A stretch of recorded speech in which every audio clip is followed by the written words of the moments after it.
It's about setting them up with learning experiences that helps them build the skills and knowledge in order to be able to do that if needed, which they may not ever need ever in their whole life, depending on what their future holds for them. Like, how many of us sit around writing 5-paragraph essays? But you know how many I had to write coming out through school? Yeah. Good grief.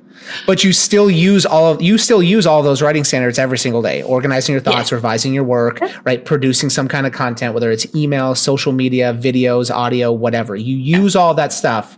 The 5-paragraph not anymore. essays. I use ChatGPT. There you go.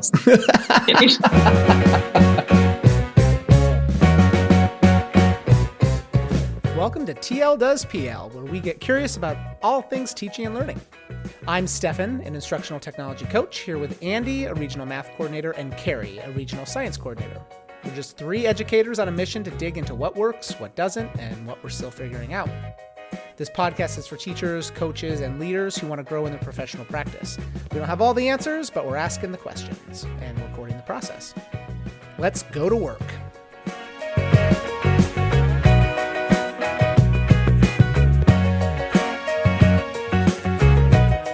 This, what you're looking at here, actually, no, because if people are just listening, they can't see it. And actually on the video version of this, you can't even see my shared screen. So okay. You're going to have to describe what you're looking at here. Let me give you a little bit of background. I have pulled, it's like 5 or 6 of these, I think. I've done these. Actually, I could August, October, November, December, January. 5 times I've been out with this district. And they saw me do some stuff at our leadership summit in August around AI and said, we want you to come work with our teachers on a monthly, like, could you come out and do like a kickoff thing for half a day, all day, maybe in August, all day in August. And then once a month for the rest of the year for their like early releases on Mondays. And as a part of the kickoff, I gave them just a Mentimeter, like a polling thing, and asked them a couple questions. So I asked them essentially like how much have you used AI, and you know what does success look like for you this year? It's just some talking points. But one of the things I asked them was, what is the first thing that comes to the top of your mind when you think about AI in education? So what is the first thing that comes to the top of your mind when you think about AI in education? And they submitted it through this tool, and it creates a word cloud. So, Andy, describe how a word cloud works. Okay, my understanding of a word cloud is that the participants type in 1 or 2, sometimes 3 different words or phrases, and then the data is collected, and the number of times that word is mentioned is represented by the larger font in your visualization of the word. So I see, I'm just guessing here, 20 or so words, some of them in different colors, some with very similar size font. And then there are different, like about a handful that are definitely larger than the ones around there. Yeah, nailed it. So the larger the word or phrase and closer to the center, the more frequently it was used. So Cari, describe what you're seeing here. Like, what do you notice about this word cloud? All right. So in this word cloud, the central and largest word, so the word that was submitted the most often, was cheating. And then surrounded by that are 2 words that have similar font size, but also, right next to that cheating in the center is exciting and scary. And then the remaining words in the word cloud are all about the same font size and scattered around the outside of the cloud. Some of them being even farther out from the center. Yeah. I'm pretty sure Skynet was your example, right? It was not, actually. Really? I didn't put anything in there because they submit 3 words on this one and then it brings it in there. Skynet was all them. Did you prime the pump for those that don't know Skynet? We're just going to let you search that one on your own. But I'll show you my slides. This is a similar thing that I do that I did with them. Cari, do you know about Skynet? Oh, really? It's Terminator. Terminator. Have you seen that Terminator movies? Yeah, like the ones from the 80s or whatever. Yeah. Yeah. Just Yeah. Terminator I've seen 1 and 2 are the ones that you need to watch. You don't know what Skynet is? Okay, now let's be nice, Stefan. Well, Come I on. watched them like in the 80s. Yeah, in the 80s. It's been a while. Skynet is the why behind there's a war because of this idea that computers are now functioning on their own and causing wars to exterminate humans, basically. Yeah. So in this word cloud, when they put Skynet, they're like sci-fi. It's like another word for sci-fi. Well, and actually a little bit more than that too. And that's a good. So what I'm showing you here, and we can talk about this a little bit later if it comes up. But what I've pulled up here is if you just Google hype cycle for artificial intelligence, you'll find this. This is an updated one on the bottom. So it's actually, Andy, regional math coach, describe the graph that we're looking at here. Wow. Okay. So we have some X and Y's kind of up the right side says expectations up on the Y. If you want to put that like an axis vertically and horizontally, it looks like there's sections that say innovation trigger, peak of inflated expectations, the trough of is that disillusionment? Trough of disillusionment. Yep. Yep. I can make it wider here. Sorry, that's my bad. Slope of enlightenment and plateau of productivity. Yeah. So I always put this in front of teachers to talk about like AI adoption, but I also, and then it's got that line, right? It's not really a bell curve, but I mean, what would you call that? What's that shape? Not a bell curve. It would be like there's a apex, but then a similar, like almost a wave-like. Oh, there you right? go. Would you say like kind of a wave-like crest and trough of different heights, different labels along the wave as you increase, and then you come back down the backside. Yeah, and so again, if you just Google hype cycle for AI, you'll find this. But expectations kind of low here on the innovation trigger, and then peak of inflated expectations, as you would expect, very, very high up there on your y-axis. And so I bring this up because I used to put like a little picture of Arnold Schwarzenegger as the Terminator down here by innovation trigger as a joke. It never went over well.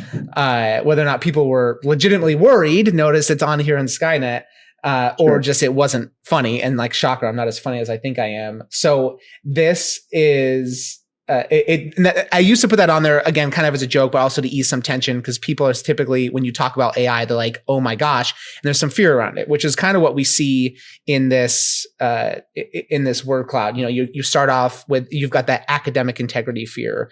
And then as you move out, you move away from schools a little bit, right? So some of those words, scary, shortcut, inevitable, I thought was interesting. Yeah, I like that one.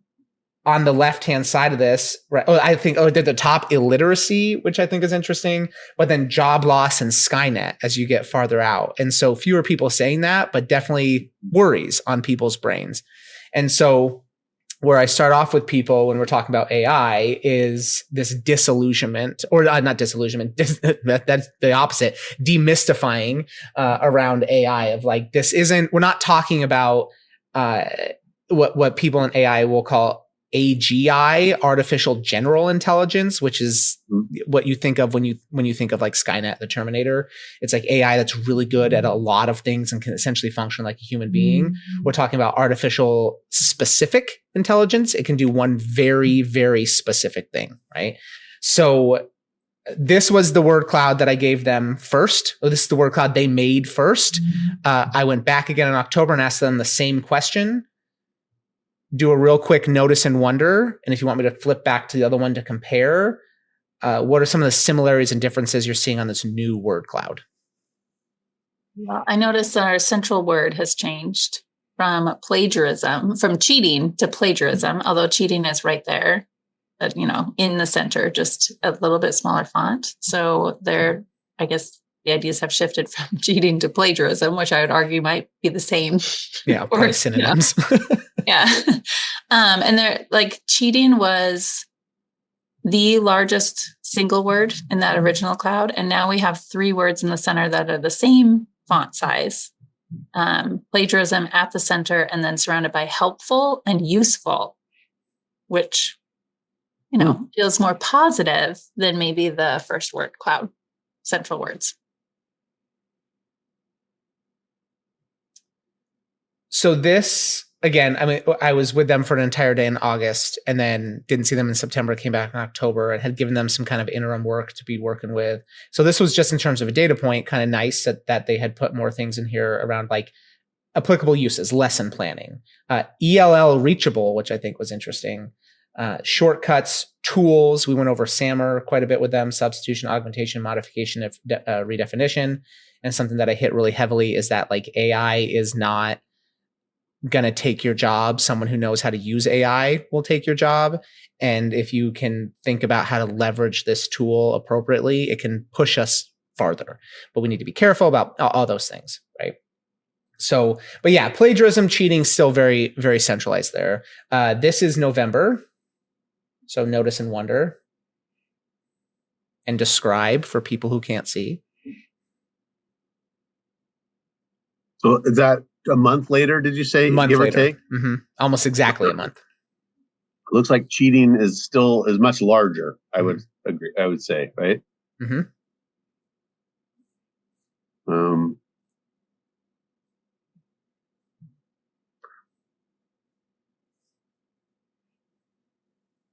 I'm noticing the ideas about like idea generating or innovated. That seems new to me. Did you notice that, Cari? That idea? I saw innovation in the last word cloud, I think. I don't think I've seen idea generating yet. Yeah. So that's new. I would say, I mean, we still see helpful and useful as kind of top contenders for words that pop into people's heads around AI. But you're right, we have like more words to describe how they feel about it than we, especially in that very first cloud. So they're coming up with other new ideas around AI, maybe. So then this was December.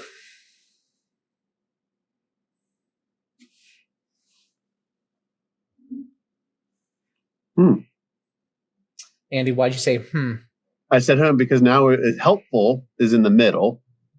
Similar, a little bit larger, but cheating is now off to the side, but lower font, I would imagine. So it's not as, it wasn't typed as frequent for the prompt, right? It was efficient. That seems newer, closer to the center. Plagiarism is off to the side a little bit with very smaller font. I'm just scanning to see if educate, that seems like a newer one. I'm not sure that's on the right-hand side. Intellectual theft. That's interesting. we saw that in the last one, I think, too. Yeah, blocked. Maybe they can't have access to that idea or the use of it. I'm not sure. So different words, definitely for sure. At least that I'm noticing. We went from job loss to future jobs because job loss was shown up in one of the clouds. Oh yeah, where's that? And now we have future jobs listed in this cloud. I didn't even notice that. Oh yeah, nice. Over here on the left-hand side, future jobs. Ooh, good catch. And 15 then, points to Cari. I noticed. I wondered.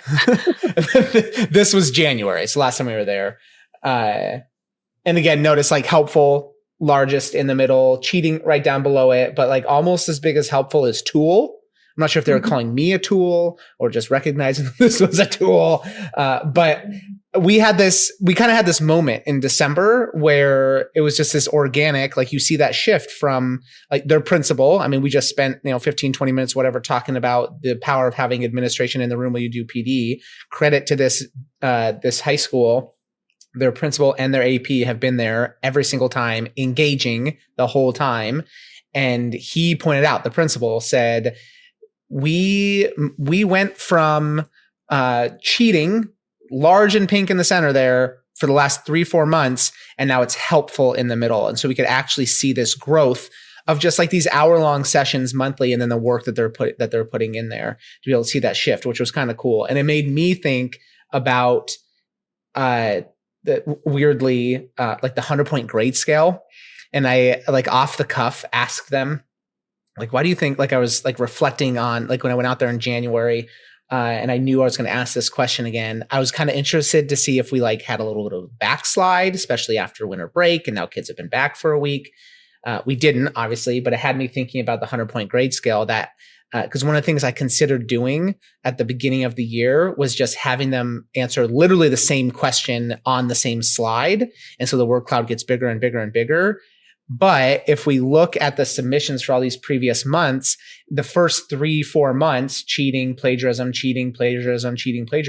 would be so heavily front loaded that we wouldn't have seen the shift because you would have had to so disproportionately be putting in things that were like helpful, tool, efficiency, future jobs, that all of that would have just gotten lost and outweighed with all of this stuff that we used to think, and now we've shifted. And so I kind of off the cuff was like, why does that make me think of the 100-point grade scale? And like did a little thing on like equitable grading because, you know, if you're averaging kids' grades over the course of the year, then you don't really get to see their growth. You just see an average of where they've been all year. That one didn't land super well because I kind of like ad hoc'd it, but I think this was an interesting thing to look at because it's the closest thing I have to data to a school system's mindset shift. The more you immerse yourself in the work, like they're not nearly as worried about this. Like notice nobody on here, this most recent one didn't put anything about Cari or Skynet or Terminator. This overwhelmed piece here might be because I've thrown a lot of tools at them. But this is a lot more positive and future focused.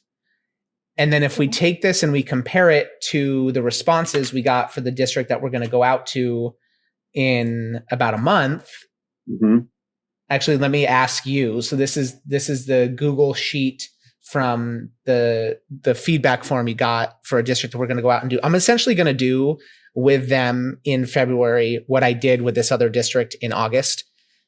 Just take that half-day training and start some of that demystifying portion without, you know, going through every single response here. But how would you compare what they're saying here on this form to where the other district was back in August?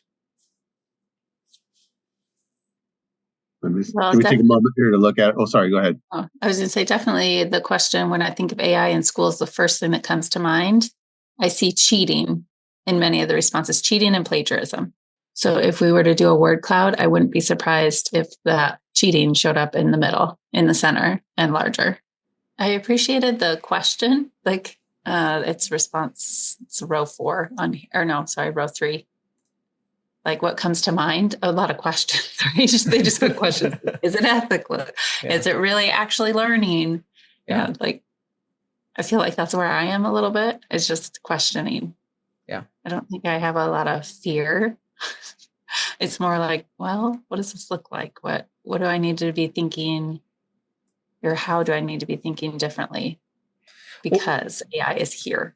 Yeah. Well, and that's the right question, right? Like, how do I need to be thinking differently because kids have access to these tools? And I think the whole purpose of that demystification process is that's not our knee-jerk reaction. I remember, story I tell all the time, when ChatGPT was released, like November 2021, really hit the public consciousness in like December 2022 over winter break for teachers.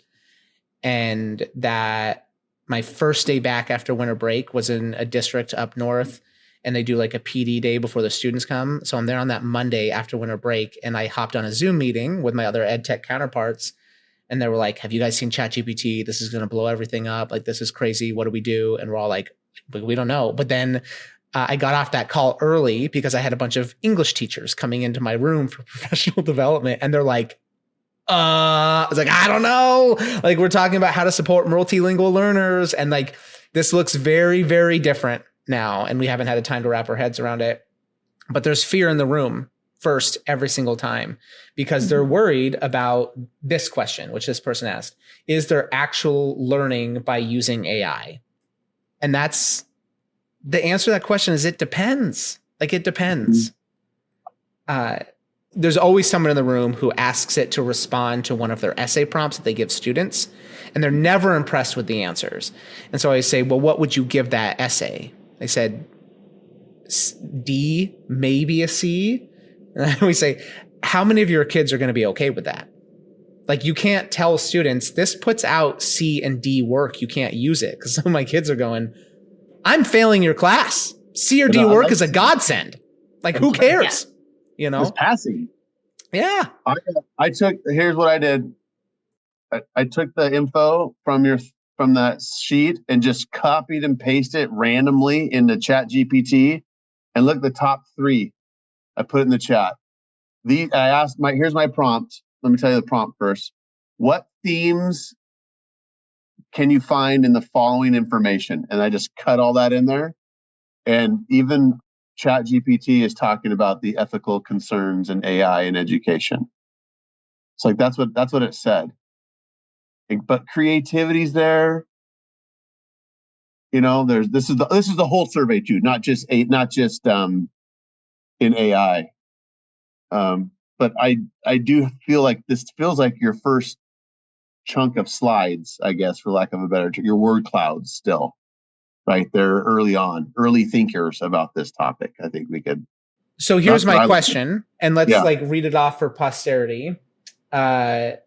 You said the themes in the provided information can be categorized into the following areas: engagement and creativity in education, ethical concerns and AI in education, critical thinking and data interpretation, curriculum and instructional tools, community and collaborative learning, future-oriented teaching.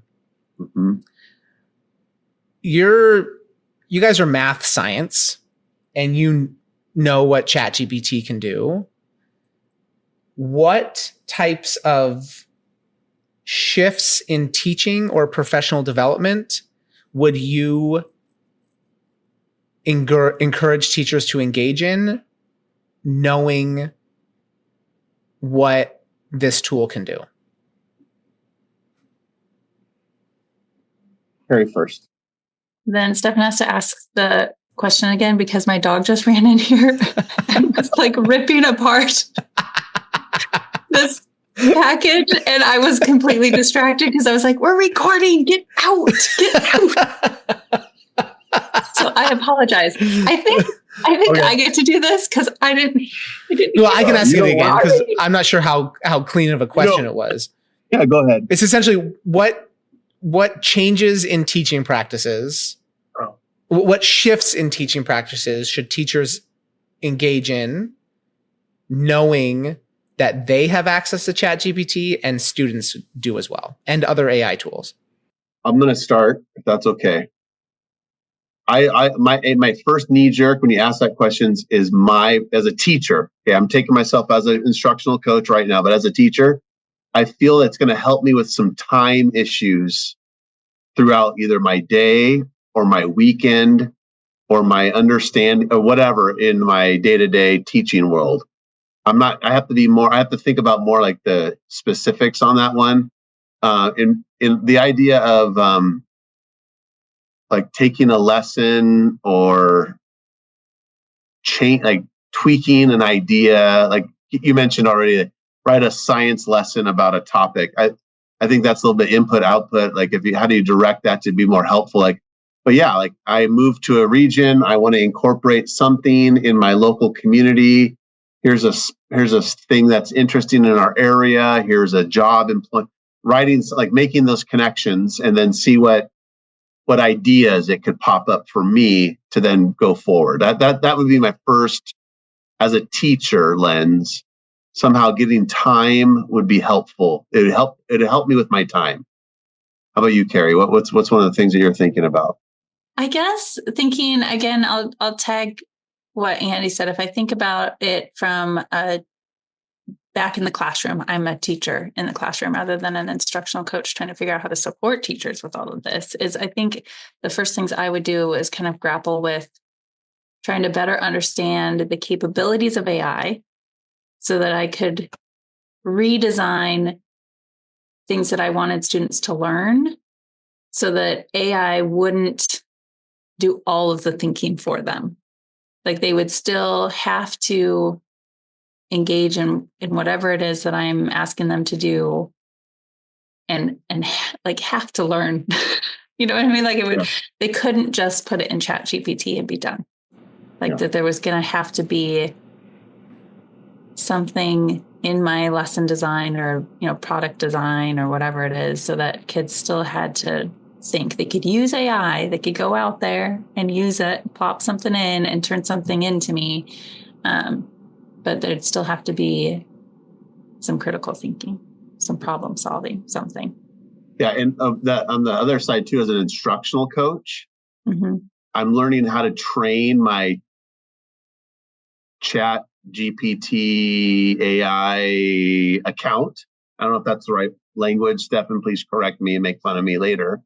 But because we're doing a conference sessions, we're doing conference proposals, and there's 136 of them. So I can train my AI to then read the proposals around this rubric that we have. So it's a first lens. It gets that initial, and then I dive deeper. So it almost feels like I'm taking more time around the right area that I should be thinking about, I guess. And I see Stefan has brought up a visual that I'm super curious about now that has a big circle with crosshairs in the down the center, and productivity on the bottom on the left, with a creativity on the top and a large arrow, and then individually and organizational on the bottom. So what do you have here? What is it? Where are the connect? Or what do you think, Stefan? How would it look for you? Do you have an idea about your own question? Yeah. So let's dig into that, because what I do with teachers when we go through this AI stuff is we start with that demystification. What is it? And then we really focus on the teaching and learning, which is what you guys are talking about, right? Like, and Cari, specifically, you said I would be using it to help me design lessons where kids, it's not only okay if they use ChatGPT, maybe they have to, or they have to use AI tools. What that does, in my mind, is it really puts a premium on teachers knowing the intended learning objectives, the intended outcomes, being very, very, very, very, very deep into their standards. This is something that I show to teachers.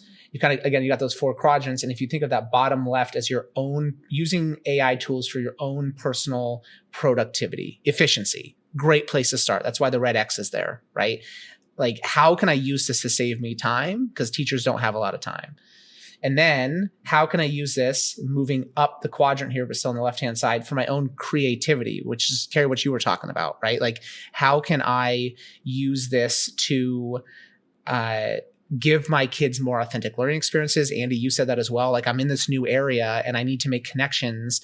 That is such a heavy lift, especially when you're talking about the diversity of learners in your classroom. How can I use this tool to make me more creative, to meet the needs of my individual learners?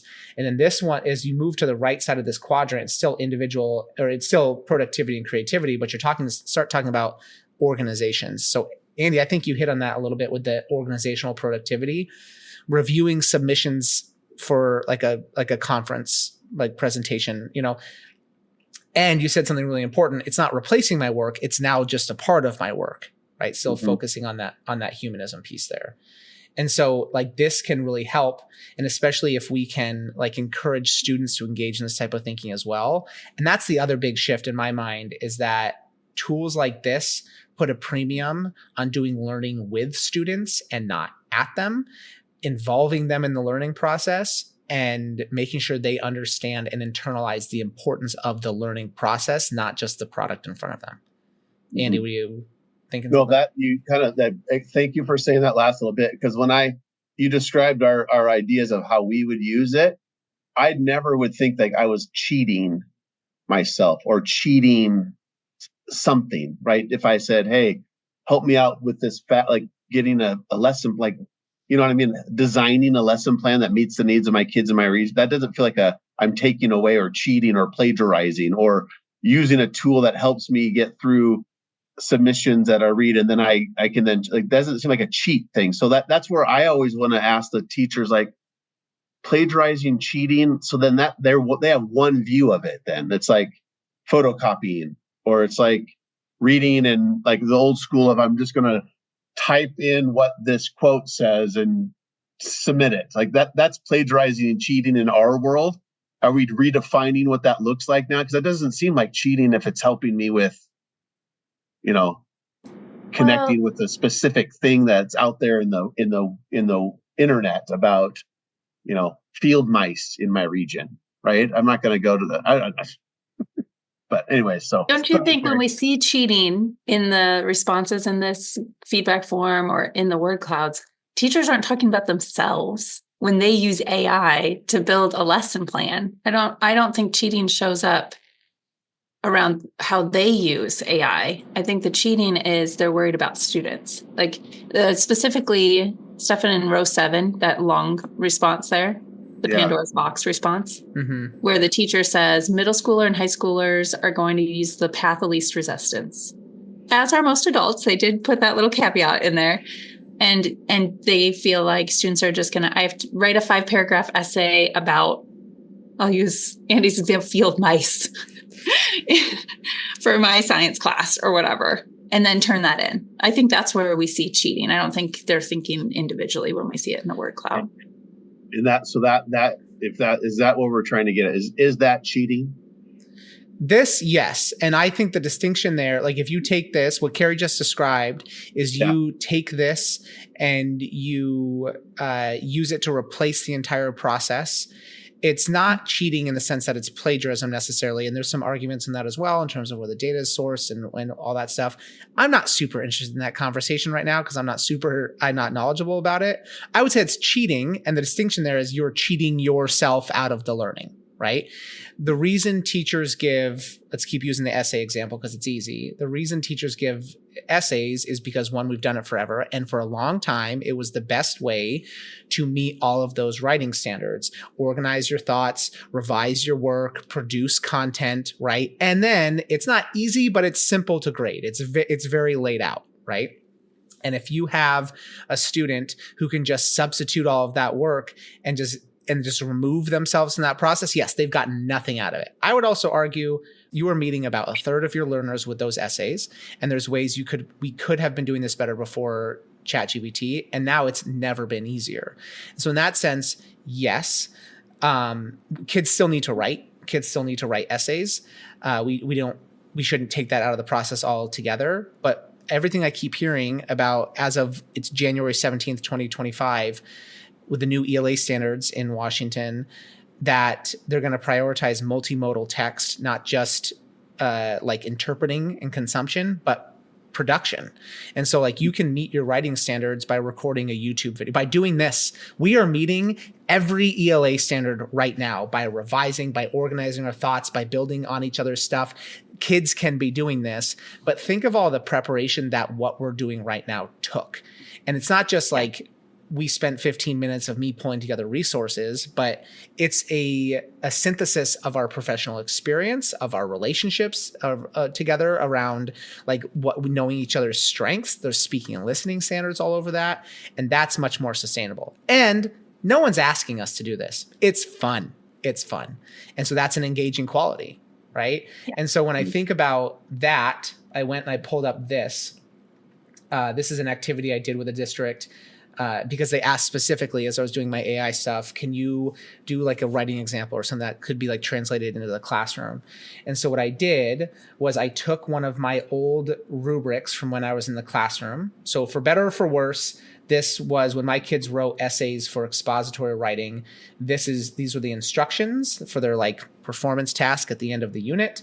And this was the rubric that we gave them.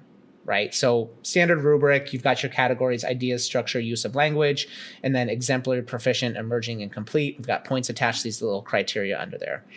I downloaded this as a PDF, put it into ChatGPT, and said, give me, I think I have like 9, give me 9 sample pieces of writing, spread them apart on the different elements of the rubric. That way I've got like 3 from proficient and 2 from exemplary, whatever. Put them in the style of a 7th grader's writing, because that was for 7th grade ELA, and make them similar in length, because that's the issue we always run into is those basic ones are always just like 2 sentences, right? And then so then it spit all of those out. There was one little iteration that I had to do because it did give me super short ones for the basic ones. So all I did was say, these are too short, make them longer. Then I copied and pasted them and put them on these slides. And I gave these slides to teachers. And I said, your job is essentially to grade these. Rearrange these slides under exemplary, proficient, and like label each of these. And then discuss. because the power there is justification. It's not, can you write this? It's, can you identify high quality writing and justify it to your peers? That is something that I did in my classroom, but took forever to set up, because you're finding exemplary stuff, you're writing them yourself, and that sucks. This activity took me 10 minutes to put together and could take 2 or 3 class periods if your classes were like an hour long at secondary or something, because the content is so rich. First, kids have to like understand the rubric, and then they have to examine all of these things. You could be putting them in groups. And the beauty of this is you can print it off and do it all offline, right? This is a teacher using AI to make learning more meaningful and applicable for students and universally accessible. Right? Without robbing, like, what did I lose in this process? I didn't write the paragraphs. Those writing standards aren't for me, right? And kids are still going to write, and they still have these exemplars, and there's no learning loss. If anything, there's learning's deeper. Yeah. Yeah. This is an example that I think that might help with that cheating idea, right? Like, no, this is a positive that would help. This is helpful. This is what you could do. Connections toward other content. In science, we do a lot of writing. And I did activities similar to this back in the day of the old lab report. Hopefully we're not writing lab reports out there still, but when students got to writing their conclusion, where they're having to state a claim, they're trying to use evidence from their investigation, and then, using their reasoning. And I would get terrible stuff. So I would write my own, this is pre-ChatGPT, example conclusions. And then as a class, we would look at these example ones, and we would talk about, what makes this a good conclusion? What are they missing? What's here? And sometimes I would use student work as well without their names on it. Obviously, I would put, it was usually a different class period, so people wouldn't see their own work up there underneath the document camera. Back in document camera days too. Here we go. At least I wasn't overhead projector days. I'm not that old, but ouch. Yeah. I learned with overhead projectors, but I never had to use one in the classroom. You never experienced the rainbow of flavors up and down your arm of all the vis-a-vis pens up on, no? No, I missed out on that. But yeah, and the conclusions got better when we, as a class, took a look at examples and talked through, why is this a good example, or why isn't this a good example of writing a scientific conclusion? So in science, we do enough writing that I can connect easily with what Stefan has shared here. Well, and I think like in science, like inquiry-based learning, right? Mm-hmm. Like developing scenarios. Like I use that a lot for PD because that's just a great way to learn, writing out step-by-step instructions. Like for math, you could have this like write out problems, but like math problems, but write them incorrectly for like error analysis. Because all that stuff we just did with ELA, you can do with math and science. You can just like most of these questions that we used to give students, you can plug them in to like here's these math problems I have to do, solve this for me. And you just take a picture of it on your phone, solve this for me, and explain to me how you got this so I can show my work. And I think that's cheating, right? Because that cheats them out of the learning process. I think it goes back to what you already shared, Stefan, and that is it's about designing learning experiences, not products. We have to focus more on, it's not about getting a kid to write a 5-paragraph essay. It's about setting them up with learning experiences that helps them build the skills and knowledge in order to be able to do that if needed, which they may not ever need ever in their whole life, depending on what their future holds for them. Like how many of us sit around writing 5-paragraph essays? But you know how many I had to write coming up through school? Yeah. Good grief. But you still use all those writing standards every single day, organizing your thoughts, revising your work, right? Producing some kind of content, whether it's email, social media, videos, audio, whatever. You use all that stuff. The 5-paragraph not anymore. essays, I use ChatGPT. There you go. I do use ChatGPT, but I usually do my own writing first. And then I go to ChatGPT and be like, help me fix this. Yeah. Just clean this thing up for me. Yeah. And I still have to reread it because sometimes ChatGPT uses words that I would never use. Like everybody would be like, oh yeah, this is ChatGPT, because Cari would never say that. Nice. If we're thinking about like how this type of stuff can help instructional coaches, like this has been a game changer for me for brainstorming, for like just kind of being a thought partner, for not fact checking, but quality control checking my own work, for generating resources for professional development. The first thing that I do when I go to design a new PD is I plug a prompt into ChatGPT that's like, you're an expert in XYZ. You know the works of these 3 people. You're going to help me with blah, blah, blah, blah, blah. Ask me 5 questions about this topic to help me brainstorm. And like I can kick that around. And then inevitably at some point I come to you guys also, but I start with ChatGPT. That way I'm not taking up your valuable time. But when I need a human, I always involve another human in that process. And so like if I'm an instructional coach and I'm on an island, this is a good supplement to a lot of work that can be done. Yeah, I love that idea. There was one more thing, maybe if I think we're wrapping this up. And I used to work with a colleague when I was in the classroom, and I just really appreciated her stance. She talked about we are aligned through our standards. And if we are all teaching students to the same standard, then it shouldn't matter what tools we're using to get students to reach mastery or proficiency in that particular standard. So she's like, no, our alignment's through our standards. If we are all teaching the standards, then it shouldn't matter what tools and what learning experiences we set up for students. Well, the key of those common assessments, right? Like, because if I just go do whatever I want and like, yeah, my kids are learning, but there's not like a common way that we've agreed upon to measure whether or not our kids are meeting standard, then there's no accountability. Yeah. Right? Yeah. But yeah, no, I'm with you.